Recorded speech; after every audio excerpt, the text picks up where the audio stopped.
మీకు విషయం తెలుసా? ఎదుటివాడు దేవుడు వాడుకునేవాడైనా, అతనిలో దేవుని జ్ఞానం ఉన్నా, దేవుని సత్యం ఉన్నా, మనకేదైనా నచ్చకపోతే మొత్తం ఆ వ్యక్తినే తప్పంటాం. కారణం చెప్పనా, మనం అందరం ఆకాశం నుంచి ఊడిపడ్డాం. మనం ఒక వ్యక్తిని నిర్ణయించుకునేటప్పుడు మనకు నచ్చని దాన్ని బట్టి ఈ వ్యక్తి అలాగాని మాట్లాడతాం. నేను ఒక కొటేషన్ రాశాను. మనకు ఒకసారి ఏదైనా సరే తప్పు అనిపించిందంటే, ఒక వ్యక్తిలో ఏదైనా సరే తప్పు అనిపించిందంటే, ఆ వ్యక్తిలో ఎంత జ్ఞానంగా ఉన్నా సరే మనం మొత్తాన్ని తప్పుగానే చూస్తామంట.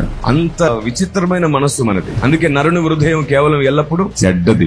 ఒక్కసారి ద్వేషించడం ప్రారంభించామంటే, ఆ ద్వేషించే వ్యక్తులు ఎంత మంచున్నా సరే మనకు చెడ్డగానే కనబడుతుంది. అందుకే బైబిల్ ఒక మాట ఉంటుంది, తీపిని చేదని, చేదును తీపి అని చెప్పువారు కలరు, వీరిరువురు యెహోవాకు హేయులు. ఒక్కసారి ఆలోచించండి, ఎదుటున్న వ్యక్తి నీకు నచ్చాడా లేదా అనే దాన్ని బట్టి నువ్వు డిసైడ్ అవుతున్నావు కదా. దేవునికి నచ్చాడా లేదా అని ఒకసారి ఆలోచించి చూడండి. భయం వేస్తుంది ఏ వ్యక్తిని కూర్చైనా తప్పుగా అనుకోవడానికి. ఒకడు తప్పు ఒకడు ఒప్పు అని చెప్పి నిందలు వేస్తూ పోతుంటే సంఘానికి ఎప్పుడు లాభం ఉండదు. వ్యక్తిగత దూషణ కంటే కూడా వ్యక్తిగత నిర్మాణమే దేవుని దృష్టికి యోగ్యమైనది. ఒకరిని వ్యక్తిగతంగా కలవకుండా, నేరుగా మాట్లాడకుండా, అతని క్యారెక్టర్ ఏమిటో కూడా నిర్ణయించే స్థాయి జ్ఞానం పొందారంటే వీళ్ళు ఏ ఆకాశం నుంచి ఊడిపడ్డారో చూడండి. పై రూపాన్ని చూసి నిర్ధారణ చేసేస్తున్నారు కదా. బుక్ కవర్ పేజ్ ను చూసి జడ్జిమెంట్ ఇవ్వకూడదు అంటారు. లోపటున్న సంగతి పైనున్న కలర్ తో ముడిపడి లేదు, సబ్జెక్ట్ తో ముడిపడి ఉంటుంది. నీకు పై రూపంగా కనబడే వాటిని బట్టి ఒకని భక్తి అంచనా వేయలేం. వారితో కలిసి ఉంటే ఒకసారి, వారితో మాట్లాడితే ఇంకోసారి నీకు అర్థమవుతుంది వారి తీర్మానం ఏమిటో, వారి మనస్సు ఏమిటో, వారి ఆలోచన ఏమిటో. పై రూపాన్ని చూసి వేలు చూపును బట్టి తీర్పు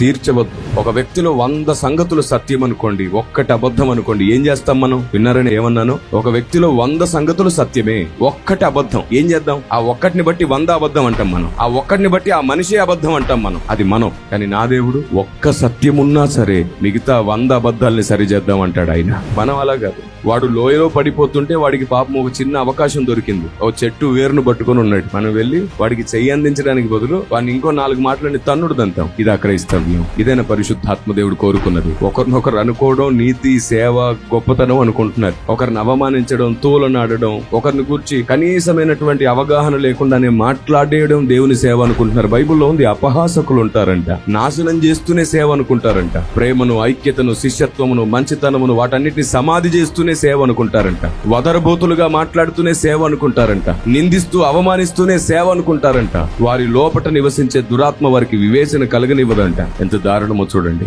అందుకే చెప్తున్నాను నేను, ఒక మనిషి ఆవేశపడడంతో పని జరగదు, ఆలోచన ప్రకటించడంతోనే పని జరుగుతుంది. దేవుని ఆలోచన ప్రకటిద్దాం ఓపికతో. వినకపోతే తీర్పు తీర్చే యజమాని ఒక ఆయన ఉన్నాడు. ఆయన నీకంటే సంఘం కోసం బాధ్యత కలిగిన దేవుడు.